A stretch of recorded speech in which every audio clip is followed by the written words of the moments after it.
아멘.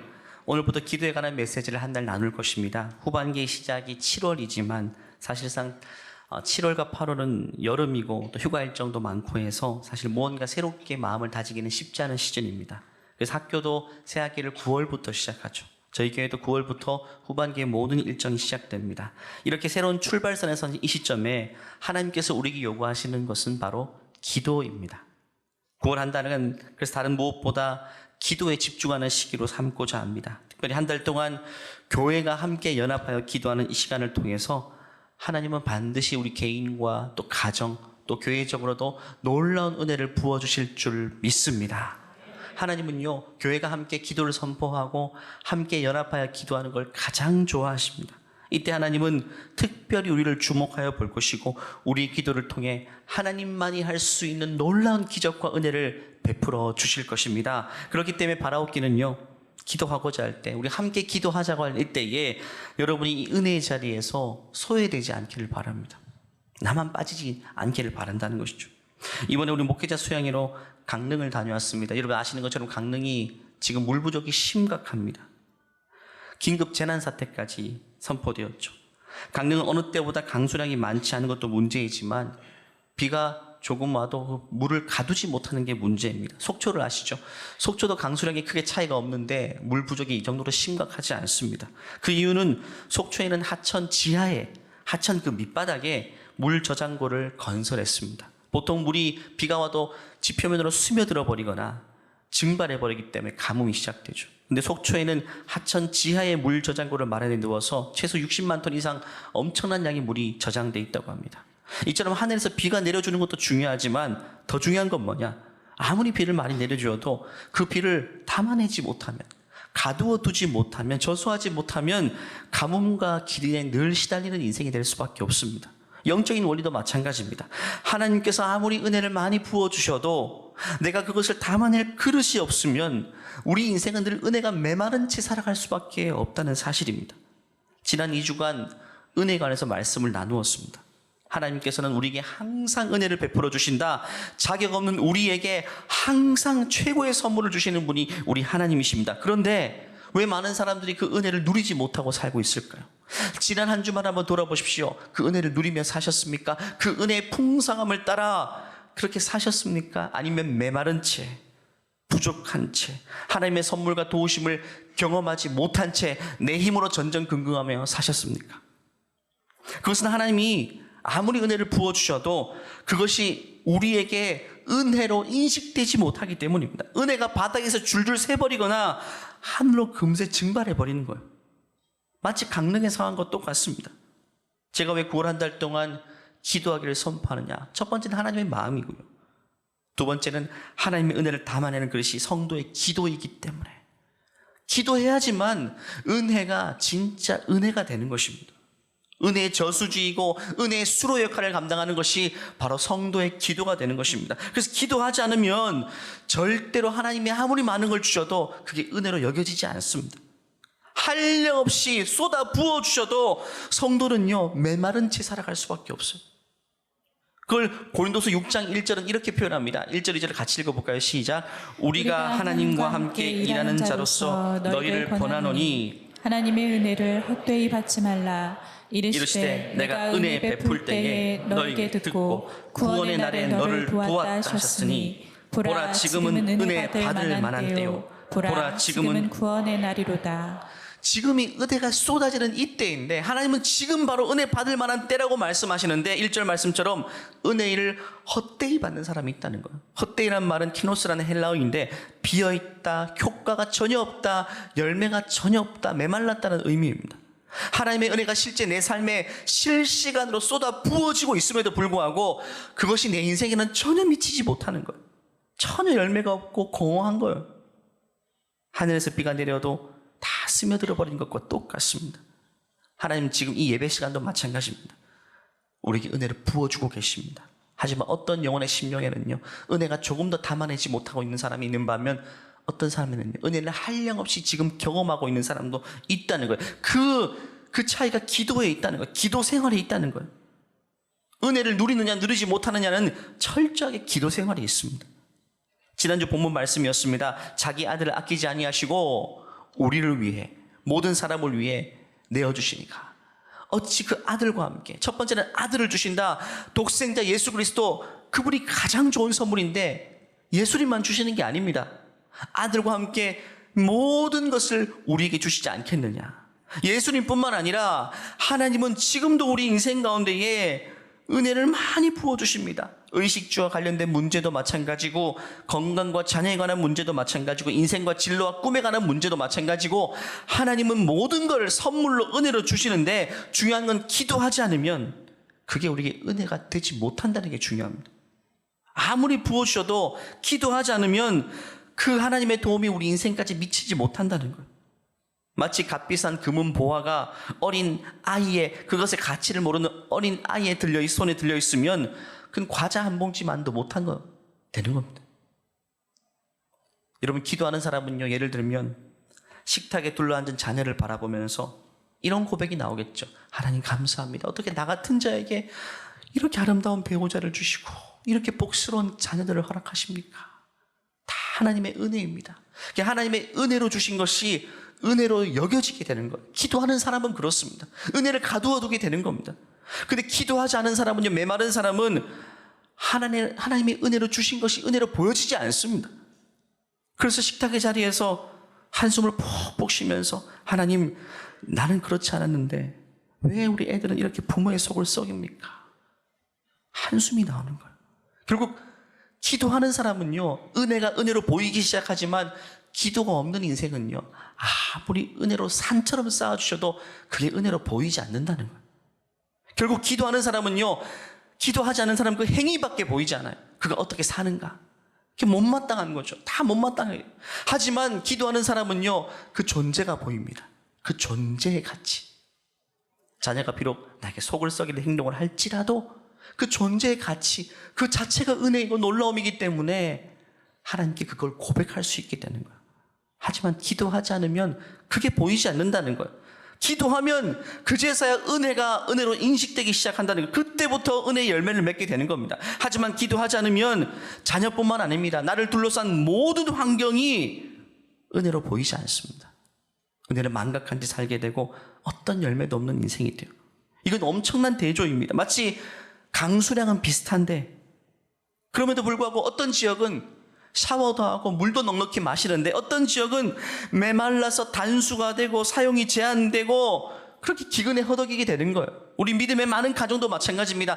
이 자리에 똑같이 예배하고 앉아있지만 어떤 믿음의 가정은요, 넘치도록 풍성함을 누리는 가정이 있는 반면 어떤 가정은 메마른 채 영적인 기근 속에 늘 불평과 불만과 원망과 염려 속에서 사는 가정이 극명하게 대조가 된다는 거예요.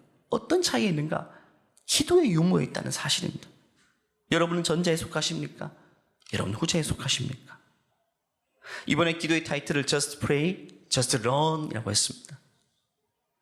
육체의 건강을 위해서 달리기만큼 좋은 게 없죠. 요즘 달리기 열풍입니다. 제일 많이 판매되는 것 중 하나가 달리기에 관련된 제품들입니다. 러닝이 운동이기보다 하나의 문화로 자리 잡게 된 시즌이 지금입니다. 전문가들은 한결같이 말하죠. 건강하는 달리기만큼 좋은 게 없다고. 여러 가지 효과들을 이야기합니다. 심혈관 건강이 그렇게 좋대요. 심장을 강하게 하고 혈액순환을 원활하게 한다. 또 기초대사량을 늘려서 혈액 조절, 혈당 조절과 체지방 줄어들고, 또 뼈도 튼튼하게 된대요.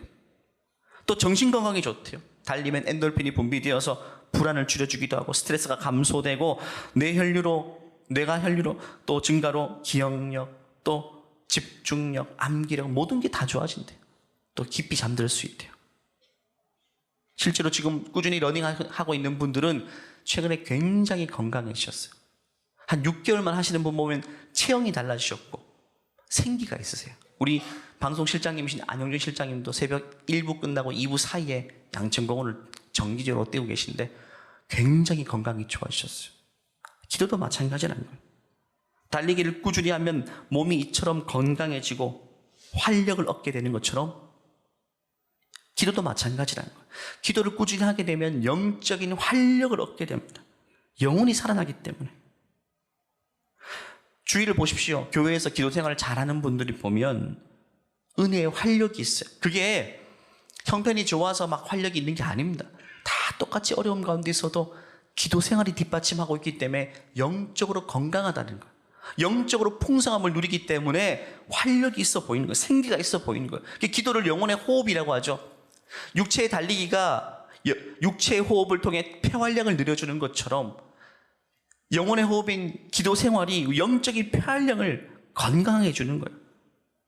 현대인들이 바쁘고 치열한 삶 속에서 육체가 다 병들어 있잖아요. 성인병. 달리기가 이 부분을 해결해 주는 것처럼 우리 영혼도 병들어 있죠. 현대인들이 여러 가지 스트레스를 통해서 영혼이 이것저것으로 찌들어 있습니다. 육체의 병보다 이게 더 큰 문제인 것 같아요. 하지만 기도 생활을 하게 되면 이게 현저하게 좋아집니다. 6개월만 달려도 체형이 달라지는 것처럼 기도도 마찬가지입니다. 정기적으로 하기 시작하면 영혼의 상태가 몰라보게 달라집니다. 영혼의 심혈관이 건강해지고 영혼에 끼어있는 지방들이 분해되고 영혼의 건강이 회복돼서 활력을 찾게 되는 겁니다. 영혼의 건강이 회복된다는 것은요, 하나님이 주신 은혜가 이제 그때부터 은혜로 보이기 시작한다는 거예요. 은혜 의식이 회복된다는 겁니다. 삶에서 하나님이 부어주신 은혜를 이제는 담아낼 수 있고 누리며 살 수 있게 된다는 거예요. 그게 풍성한 삶인 것입니다. 이건 너무나도 중요합니다. 제가 많은 분들의 기도 제목을 보면서 또 들으면서 드는 생각은 이분은 어떤 자녀 문제를 위해 기도하고 있는데 그 속에 은혜가 없는 분들이 있어요. 은혜 의식이 없어요. 다 불만족스러운 가운데 불만족스러운 게 기도로 나오는 거예요. 그럼 그거는 이미 애초에 그 기도가 은혜가 되지 못하는 겁니다. 기도는 넘치는 것으로 나와야 돼요. 은혜 의식이 있어야 돼요. 은혜가 메마른 채 모든 것이 불만을 통해 기도가 시작되니까 그게 올려지는 기도가 되지 못하는 겁니다. 결국 여러분, 모든 부모가 자녀에 대한 욕심이 다 있죠. 욕심 자체가 문제는 아닙니다. 이렇게 커졌으면 좋겠다라는 욕심이 있죠. 하지만 은혜가 가득할 때는 그 욕심이 큰 문제가 되지 않아요. 근데 은혜가 완전히 메말라 버리면 욕심만 남게 되잖아요. 그럼 그게 정말 무서운 게 됩니다. 부모의 욕심이요, 은혜가 없을 때는 감당할 수 없는 것이 돼요. 파괴력입니다. 모든 관계와 질서를 파괴하고 사람들을, 자신도 아프고 주위 사람들을 아프게 해요. 지난주 이 말씀도 살펴보았죠. 고린도서 12장 12절 말씀입니다. 같이 읽어볼까요? 우리가 세상의 영을 받지 아니하고 오직 하나님으로부터 온 영을 받았으니 이는 우리로 하여금 하나님께서 우리에게 은혜로 주신 것들을 알게 하려 하심이라. 기도하면 성령께서 우리 안에서 하나님이 은혜로 주신 것이 무엇인지를 알게 하신다는 것. 이것도 은혜고 저것도 은혜였던 거예요. 기도하면 그게 보입니다. 기도하지 않을 때는 이것도 불만, 저것도 불만, 이것도 저주라고 생각되고 이것도 재앙이라고 생각되지만 기도하면 이것도 축복이요, 이것도 은혜의 산물임을 보게 된다는 거예요. 여러분, 기도 한 1시간만 하고 한번 일어나 주위를 돌아보십시오. 세상이 이뻐 보일 거예요.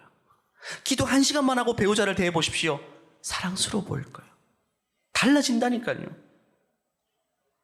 오늘 내 하루 출근하는 길에 물론 직장이 전쟁터같이 치열한 곳이지만 기도하는 자는 그 직장이 하나님이 내게 허락하신 은혜임을 알게 됩니다.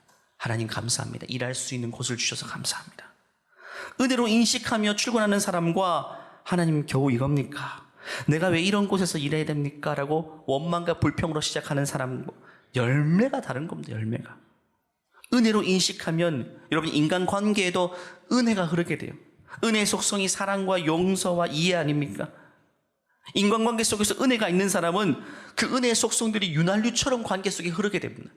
윤활유가 있어야 되죠. 원수짓 하는 사람도 별로 미워 보이지 않고 나에게 손해를 끼치는 사람에게도 관대할 수 있게 되는 거예요. 은혜가 내 안에 흐르기 때문에. 그런 인간관계를 통해 하나님 열매 맺게 하시는 거예요. 기도로 하루를 시작하고 모든 것이 하나님의 은혜임을 고백하는 자에게는요, 그 걸음걸음이 다르게 인도하십니다. 은혜의식이 메마르면 저도 마찬가지입니다. 은혜가 깡 메말라 있으면요, 새벽 예배 가면서도 이렇게 기도해요. 하나님, 도대체 이 새벽 예배 맞는 사람 누굽니까? 제발 이름만 좀 알려주세요. 근데 아직까지 이름 안 알려주세요. 제가 해코지 할까봐. 근데 기도가, 은혜가 내 안에 머물게 되면요, 육체는 피곤하지만 내 영혼이 살아있어요. 아침에 갈 때도 그 매미 소리, 그 새 소리, 그 소음도 너무 아름답고 신묘막측하게 들립니다. 나를 응원하는 소리로 들리게 돼요. 어릴 적 아이를 어린이집에 한번 데려다 준 날이 있는데 그때 아이가 아장아장 걸으면서 아빠 저 새가 나한테 주하나 안녕 오늘도 힘내라고 인사해요 라고 하더라고요. 그때 깜짝 놀랐습니다. 순간 이 아이는 듣고 나는 듣지 못하는 소리가 있다라는 사실을 알게 되었어요. 마치 사무엘에게는 들려지고 엘리 제사장에게 들리지 않았던 그 음성이 있는 것처럼 말입니다. 지금도 마찬가지입니다. 우리도 순수하게 은혜가 있을 때는요, 순수한 시선으로, 어린아이 시선으로 창조 세계를 바라보았습니다. 작은 벌레가 기어다니는 것도 신비롭고, 작은 새가 지저귀는 소리도 그 소리에 우리는 반응하면서 야, 하나님 놀라워요. 그게 응원 소리처럼 들리게 되는 거예요. 하나님이 이 새를 통해서 오늘 하루 나에게 힘을 주는 것처럼 들립니다. 그게 영혼의 소리가 되는 거예요. 하지만 은혜가 메마르면요, 다 거친 것, 적대적인 것처럼 보입니다. 여러분, 이스라엘 백성들이 가나안 땅 앞에 섰을 때 은혜가 딱 메마른 채 보이니까 그 땅을 어떻게 표현합니까? 나를 삼키는 땅이라, 적대적인 땅이라고 보이죠. 하지만 은혜가 가득한 여호수아와 갈렙은요, 그건 약속의 땅이다, 하나님이 우리에게 허락하신 은혜의 땅이라고 고백. 똑같은 땅이지만, 똑같은 현실이지만 너무나도 대조가 되게 보여지는 거예요. 은혜가 있고 없고가 중요합니다. 하나님 앞에 기도 생활이 있고 없고가 그렇게 극명하게 현실을 다하는 다른 자세를 보이기는. 이번 저스트프레이 오직 기도의 기간을 통해서 여러분 다시금 감으로 메마른 우리 인생에 하나님은 은혜의 담비를 부어주기를 원하십니다. 그 하나님의 마음을 좀 헤아렸으면 좋겠습니다. 그래서 우리 모두의 은혜의 수위가 좀 높아지고 하나님 앞에 이제는 은혜를 누리며 살게 되는 우리 모두가 되기를 간절히 축원합니다. 오늘 읽었던 본문 이사야 44장은요, 바벨론 포로로 사로잡혔던 하나님의 백성을 향한 회복의 말씀이요, 1절 2절은 이렇게 말합니다. 하나님이 당신의 백성을 너무 사랑스럽게 불러세요. 너무너무 사랑스럽게 우리를 향해서 주님은 동일하게 이렇게 부르고 계십니다. 같이 읽어볼까요? 다윗, 나의 종 야곱, 내가 택한 이스라엘아, 이제 들으라. 너를 만들고 너를 모태에서부터 지어낸 너를 도와줄 여호와가 이같이 말하노라. 나의 종 야곱, 내가 택한 여수르나 두려워하지 말라. 하나님 당신의 백성을 지극히 사랑하십니다. 1절 2절의 말투를 보십시오. 우리를 향해 지금도 똑같이 그렇게 말씀하세요. 사랑하는 자야, 내가 너를 지극히 사랑하고, 여수룬이라는 표현은요, 고결하고 존귀한 인생, 내가 너를 얼마나 고결하고 존귀한 인생으로 지은지 몰라. 그런데 그들은 어떻게 됩니까? 비참한 포로생활을 하게 됩니다. 바벨론의 속국이 되어서 비참한 포로생활이라는 말은 노예로 전락합니다. 자유인에서 노예로 전락합니다. 이사야서는요, 그들이 그렇게 될 수밖에 없는 이유가 무엇인지를 소개합니다. 몇 가지만 살펴보면, 첫 번째는 불의와 우상숭배 때문이라고 말합니다. 그 땅에는 우상숭배로 가득했다. 두 번째는 그들이 하나님을 의지하지 않았대요. 사람을 의지했대요. 사실 이 하나하나가 우리 삶에도 보여지고 있는 모습이라는 것이 섬뜩하죠. 우리도 사람들을 의지할 때가 얼마나 많습니까? 하나님 찾지 않고. 세 번째는 하나님 말씀을 따르지 않고 거절했대요. 우리도 사실 그렇지 않습니까? 말씀하신 대로 삽니까? 관심이 없잖아요. 그들이 만군의 여호와의 율법을 버리며 말씀을 멸시했다. 사람들의 소리에 귀를 기울인 것. 이 세 가지 특징은요, 하나로 함축됩니다. 바로 하나님의 은혜를 잊어버리고 살았던 결과입니다. 은혜가 고갈되고 메마르니까 신자는 더 이상 하나님을 의식하며 살지 못하고 세상 사람과 똑같이 사는 거예요. 가나안 백성들과 똑같이 살게 됩니다. 이스라엘 백성들이 그랬어요. 그 결과가 뭐냐? 그들이 자초한 겁니다. 바벨론의 속국이 되어서 그들은 노예 생활이 시작됩니다. 비참한 노예 생활. 성경은 이 역사를 통해 동일하게 우리에게도 똑같은 메시지를 주고 계십니다. 우리가 하나님 말씀 거역하고 은혜가 메마르게 되면, 기도 생활 없이 은혜가 메마른 채 살게 되면 세상에 노예 생활할 수밖에 없다는 거예요. 세상의 노예처럼 살 수밖에 없다. 죄와 세상의 노예가 된 채 살 수밖에 없다. 예배드리는 똑같은 그리스도인임에도 불구하고 은혜가 메마르면 노예로 살 수밖에 없다. 여러분, 무엇이 노예임을 말해줄까요? 세상이 원하는 대로 살면 노예입니다. 세상이 추구하는 대로 똑같이 살면 세상의 노예인 것입니다.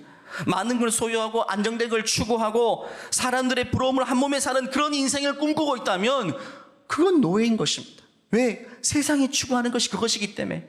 나도 똑같이 그것만 추구하고 있다면 그게 세상에 노예된 채 사는 삶이에요. 그것 외에는 다르게 보이지 않는 삶이 바로 노예로 사는 삶입니다. 세상에서 인정받지 못해도요, 얼마든지 하나님께 인정받는 삶이 있습니다. 그게 보여야 됩니다. 세상에서 부러움 사지 못해도 하나님께서 존귀하게 쓰시는 인생이 있단 말이죠. 그 길이 우리에게 보여야 되는데 그게 보이지 않으면 세상의 노예로 사는 겁니다. 노예와 자유인의 가장 큰 차이는요, 생각의 차이입니다. 의식의 차이입니다. 노예라는 신분보다 더 무서운 게 뭐냐면 노예의식이라고 하잖아요. 노예에게 가지고 있는 의식이 제일 무섭다. 자유인이 되어도 노예의식을 벗어나지 못했던 이스라엘 백성들의 모습을 보십시오. 노예에게는 선택의 여지가 없죠. 그래서 다른 길이 보이지 않습니다. 모든 걸 쉽게 결론 지어버립니다. 다른 길이 없으니까. 이거 하나 막히면 실패라고 생각합니다. 하지만 자유인에게는요, 얼마든지 길이 열려 있습니다. 이게 안 되면 절로 가면 돼요. 사고가 유연합니다. 얼마든지 다양한 길이 보이고 다양한 선택을 하며 살 수 있습니다. 엄청난 차이입니다. 예를 들어 볼까요? 자녀가 공교육에 적응하지 못합니다. 학교를 잘 적응하지 못해요. 공부도 적응하지 못하고. 그래서 학교 생활 잘 못하겠대요. 자퇴를 결정하게 됩니다. 노예의식을 가진 부모에게는 이게 실패로 보입니다. 실패라고 생각됩니다. 왜? 노예에게는 다른 길이 보이지 않거든요. 이거 하나밖에 안 보이거든요. 하지만 자유인은 다릅니다. 학교가 공교육밖에 없나요? 얼마든지 아이들의 인생을 배우고 미래를 준비하는 길은 널려 있습니다. 널려 있어요. 하나님은 당신의 백성을요, 광야에서도 배우게 하셨습니다. 광야 학교라고 하죠. 성경에서 말하는 최고의 배움의 현장이 광야 학교였습니다. 광야 학교를 졸업했던 다윗과 요셉은요, 거기서 모든 걸 다 배웠던 거예요. 그래서 우리는 입시라고 대학에 되는 통로 외에는 인생에 다른 길이 없다고 생각하는 것은 전형적인 노예의식에서, 세상에 노예된 노예의식에서 비롯된 생각입니다. 다른 게 안 보인다는 거예요. 대한민국 사회가 특별히 그렇죠. 노예공화국이라고 표현합니다. 부모로 하여금 시야를 자꾸 좁게 만듭니다. 애가 처음 태어났을 때는 다 보입니다. 우리 애기 하나님 이렇게 사용하시고 저렇게 사용하시고 어떻게 사용하시겠습니까? 그런데 점점 좁아져요. 학년기가 되면 완전히 좁아지고 중고등학교 되면 딱 한 길밖에 안 보여요. 세상이 이렇게 넓은데 하나의 길밖에 안 보입니다. 완전 노예적인 시각인 것입니다. 보지 못하는 거예요. 하나님은요, 온 세상을 창조하셨습니다. 당신의 주권으로 지금도 온 우주 만물을 주관하고 계십니다. 만유보다 크신 그 하나님이 나와 우리 자녀를 지극히 사랑하시는데 내신과 수능과 입시라는 그 길이 제한되어 있다고 하나님이 일을 못하시겠습니까? 그 길이 막혀 있다고 우리 인생이 제한되거나 다른 어떤 꿈도 꿀 수 없게 되는 걸까요? 말도 안 되는 거죠. 말이 안 되는 거죠. 세상에 노예된 자들은요, 이해됩니다. 그것밖에 안 보이니까. 노예가 선택의 여지가 어디 있겠어요? 하지만 우리는 존귀한 하나님의 백성들입니다. 세상 모든 것이 우리 아버지의 것입니다. 나와 우리 자녀들이 나아갈 수 있는 길은 무궁무진하며, 그렇기 때문에 사도 바울은 감탄하면서 로마서 이렇게 말하죠. 깊도다 하나님의 지혜여 지식의 풍성하며 그의 판단은 헤아릴 수 없고 그의 길은 감히 사람들이 찾지 못하는 길이라고 하나님의 크심을 노래하고 있습니다. 우리는 겨우 요 하나밖에 안 보이지만, 이게 막히면 다 끝났다고 쉽게 결론 짓지만, 하나님은요, 사람이 만들어 놓은 입시의 길, 그 하나님 만드신 길이 아니잖아요. 사람이 만드신 이 입시라는 하나의 길로 제한돼서 하나님 우리를 사용하시지 않는다는 거예요. 치료도 마찬가지입니다. 이 치료의 길, 이 항암제 하나로 하나님 우리를 치유하시는 게 아니라는 거예요. 하나님은 만유를 지으셨어요. 모든 것이 아버지의 것입니다. 어떤 방식으로, 어떤 채널을 통해 하나님 우리를 고치실지 모른다는 거예요. 하나님을 제한해서는 안 됩니다. 사랑하는 여러분, 그래서 우리는 기도해야 됩니다. 신자가 기도하지 않으면 세상의 노예로 살기 때문에. 가나안 땅을 정탐했던 사람들이 어떻게 고백합니까? 우리는 메뚜기다. 세상 앞에 나는 메뚜기다. 은혜가 메마르니까 내 처지가 굉장히 작게 보이는 거예요. 우린 밥이다. 그런데 은혜가 충만했던 여호수아 갈렙은요, 뭐라고 고백합니까? 세상이 우리의 밥이라고 이야기하죠. 하나님이 그 땅을 우리에게 허락하셨다.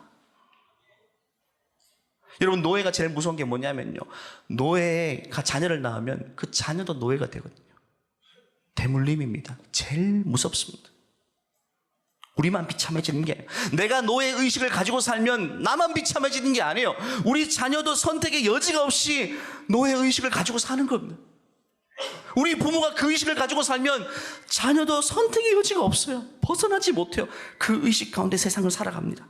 이것이 아니면 다른 길이 없다고 좌절한 채 스스로를 제한하며 한계에 부딪혀 살게 되는 거예요. 더 이상 아무것도 하지 못하고, 이게 안 되면 끝이라고 생각합니다. 고작 하나의 길만 막혔을 뿐인데 말입니다. 수백 가지, 수천 가지 만유의 길이 우리 앞에 열려있음에도 불구하고 요거 하나 막혀있다고 절망하는 부모가 되지 않기를 간절히 축원합니다. 말씀을 마무리할까요? 유다 백성들은 훗날 바벨론의 포로가 됩니다. 노예 생활이 시작됩니다. 하지만 하나님께서는요, 당신의 백성을 지극히 사랑하시기 때문에 계속해서 새로운 길을 열어주십니다. 오늘 말씀도 그 길인 겁니다. 너희들이 아무리 모든 것이 빼앗긴 채 노예 생활을 하고 있지만, 비참하게 살지만, 그 자리에서 나의 얼굴을 구하면, 은혜를 구하면, 기도가 시작되면 내가 너희들에게, 메마른 너희들에게 놀라운 일을 행하겠다고 말씀하시고, 이건 이스라엘 백성들에게만 하신 말씀이 아니라 지금 우리에게 동일하게 하시는 약속의 말씀이에요. 3절 4절을 읽어볼까요? 시작. 나는 목마른 자들에게 물을 주며 마른 땅에 시내가 흐르게 하며 나의 영을 내 자손에게, 나의 복을 내 후손에게 부어주리니 그들이 풀 가운데서 솟아나기를 시냇가의 버들같이 할 것이다. 근본적인 회복을 말합니다. 자유인으로서의 삶을 말합니다. 목마른 자에게 겨우 한 방울 주시는 것이 아니라 아예 시내를 흐르게 하고, 그 시내가 나뿐만 아니라 우리 자녀에게도 흐르게 하겠다. 노예와 노예 의식을, 이스라엘 백성들은요, 노예 자리를, 노예 의식을 물려줄 수밖에 없었는데, 우리 주는 뭐라고 약속하십니까? 생수의 강을 너도 마시게 하고 너희 자녀에게도 흘러가게 할 것이다. 이 약속이 기도하는 우리 모든 자에게 아름답게 응답될 줄 믿습니다. 이것이 우리의 삶이 될 줄 믿습니다. 믿음의 부모들이요, 우린 기도하지 않으면 해답이 없습니다. 기도하지 않으면 이 세상에 살면 살수록 시야가 점점 좁아집니다. 입시가 끝나면 끝납니까? 아니죠. 직장과 결혼이라는 길이 점점 좁게만 보여서 요거 하나 아니면 다 끝난 것처럼 생각한다는 거예요. 우리가 먼저 깨어나야 됩니다. 우리가 먼저 기도하고 은혜의 강수를 맛보고, 우리가 먼저 은혜 의식을 가지고 진짜 주님 안에서 세상의 노예가 아닌 자유인의 의식을 가지고 살아갈 때에 우리 자녀에게도 그 생수의 강이, 은혜의 강물이 흐르게 될 줄 믿습니다. 교회가 함께 기도할 때 소외되지 마십시오. 저도 이번 기회에 영적인 달리기도 그렇지만 러닝도 시작하려고 합니다. 이제 운동화도 사고 본격적으로 시작해 보려고요. 이번 기회에 영적인 건강도 챙기시겠지만 육체의 건강도 같이 한번 챙겨보세요. 달리기 하는 사람들이 그렇게 많습니다. 달리면서 귀에 찬양 꽂고 들으면서 1시간 동안, 여러분 다 울트라 코스 체크하셔가지고 1시간 동안 하나님과 깊이 대화 나눠보십시오. 세상이 달라 보이는 거예요. 하루하루가 다르게 인식될 것이고, 우리 안에 은혜 의식이 넘치게 되면 그게 어디로 흘러갈까요? 사랑하는 내 자녀에게 흘러가게 되는 것입니다. 그 은혜가 우리 모든 믿음의 가정 가운데 넘쳐 흐르기를 주님으로 간절히 축원합니다. 다 같이 한번 일어나시겠습니다. 이 시간 일어나서 기도하실 때 여러분, 기도를 위해서도 기도해야 됩니다. 기도하기 위해서 기도해야 돼요. 왜냐하면 우리의 본성은요, 기도하기를 싫어하거든요. 이 시간 기도할 때 하나님, 9월 한 달 동안 내가 작정하며 기도하기를 원합니다. 마음을 다잡고 기도하기를 원합니다. 그냥 작심삼일로 끝나는 것이 아니라 하나님, 아예 정말 매진하며 기도하기를 원합니다. 하나님, 9월 한 달 동안 나에게 은혜의 강물을 한없이 흘려보내주시고, 내가 먼저 변화받게 하시고, 내가 먼저 믿음의 부부로서 은혜 의식이 충만케 하셔서 자녀에게까지 그걸 흘려보낼 수 있는 믿음의 부모가 될 수 있도록 내 영혼을 깨워 주시옵소서. 주여, 한번 외치고 기도하겠습니다. 주여, 하나님 아버지, 하나님 아버지, 기도하라는 메시지를 주셔서 감사합니다. 기도가 메말라버려서 은혜가 메마른 채 기근에 허덕이고 참 불행하게 살아가는 우리의 모습을 하나님 불쌍히 여겨주셔서 다시 한번 기도를 작정하며 영혼의 호흡을 통해 주님과 교제할 때에 은혜의 생수가 다시금 우리에게 부어지고 목마름에서 해갈되고 풍성함을 누리는 우리의 삶이 될 수 있도록 은혜 베풀어 주시옵소서. 세상에서 종노릇하는 것처럼 노예처럼 살지 않게 도와주시고, 만유보다 크신 하나님의 존귀한 자녀로서 세상 속에 갇혀있는 것이 아니라 세상을 위해서부터 바라보며 살아갈 수 있도록 우리에게 은혜의 의식을 회복시켜 주시옵소서. 감사드리오며 예수님의 이름으로 기도하옵나이다. 아멘. 우리의 기도를 흠양하시고 우리의 기도를 통해 놀라운 일을 행하신 하나님께 감사와 영광의 박수 올려드리겠습니다. 하나님, 우리 기도를 통해 놀라운 일을 행하실 것입니다. 이 시간 찬양으로 고백하겠습니다. 기도를 멈추지 마라. 눈앞에 상황이 말을 잃어도 원망치 마라. 너의 힘을 지켜라. 저들은 너의 힘을 보고 있다. 마음을 뺏기지 마라. 내가 널 도우지. 하늘 날 손에 너의 모든 게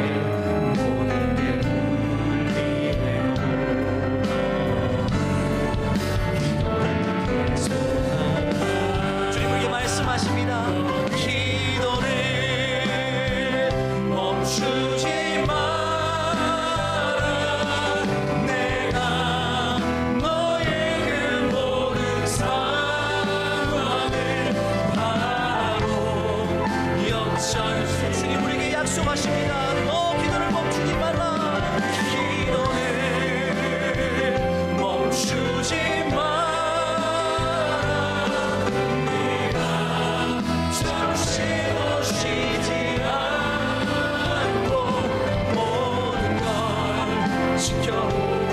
바로 역전되리라.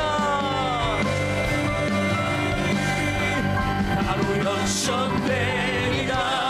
우리의 기도를 통해서 반드시 우리의 삶에 세례 가실 것입니다. 바로 역전되리라. 하나님 우리 인생을 역전시키실 것입니다. 바로 역전되리라. 하나님을 신뢰하신다면 주님께만 영광의 박수 올려드리겠습니다. 하나님, 기도할 수 있는 축복 주셔서 감사합니다. 우리 기도를 들어주셔서 감사합니다. 이제는 우리 주 예수 그리스도의 은혜와 하나님의 무한하신 사랑과 우리 안에 내주하시는 성령의 교통하심이 어떤 현실을 살아가든지 이제는 마음을 다잡고 하나님께 기도하기를 소원하는 모든 하나님의 사랑하시는 백성들을 위해, 또 믿음의 자녀들을 위해 이제로부터 영원토록 함께 하시기를 간절히 축원하옵나이다. 아멘.